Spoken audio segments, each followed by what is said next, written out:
So the DOJ launches an official criminal probe into Letitia James. She is freaking out, y'all. And like she said, no one is above the law. Y'all like the video right here? Check this out. While the DOJ is opening a formal criminal probe into New York Attorney General Letitia James over suspected mortgage fraud. James is saying basically that the law is on her side. Listen here. What? We're ready.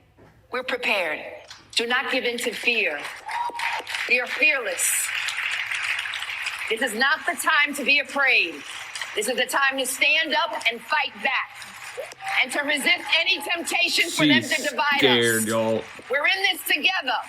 The rule of law is on our side. But a grand jury in the Eastern District of Virginia disagrees. Andrew, how much trouble is she in? Well, I think she's taking a play out of Donald Trump's playbook. You just deny everything and claim that it's some sort of conspiracy. The problem for Letitia James is this is no conspiracy at all. The evidence is pointing straight at her for making false statements, for getting mortgages and engaging in home buying processes that seem to have been a clear violation of the law. Now, that has to be deeply investigated. Steps that are need to be taken to ensure that responsible law enforcement tactics are done here, and that it's not targeted at her because of her position, but rather because of the facts that support it. So I think she's in big trouble, and I think that the people of New York need to not be paying for that. Right? Unpack, if you will, so our viewers understand exactly what it is that she did wrong with this property, it appears, in Virginia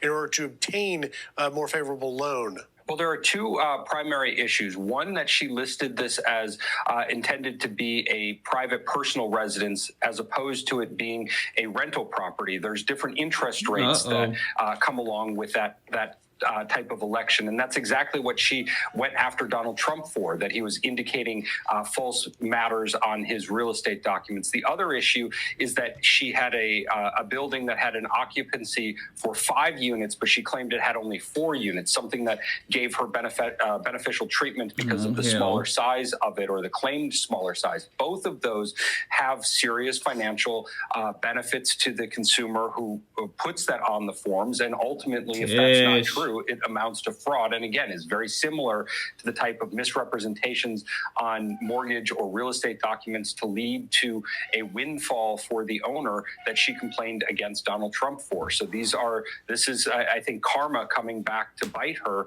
and maybe is why she knew to look into Donald Trump in the first place. Well, as you point out, you're raising the issue of karma. She was, of course, the lead prosecutor that went after President Trump, and now is in the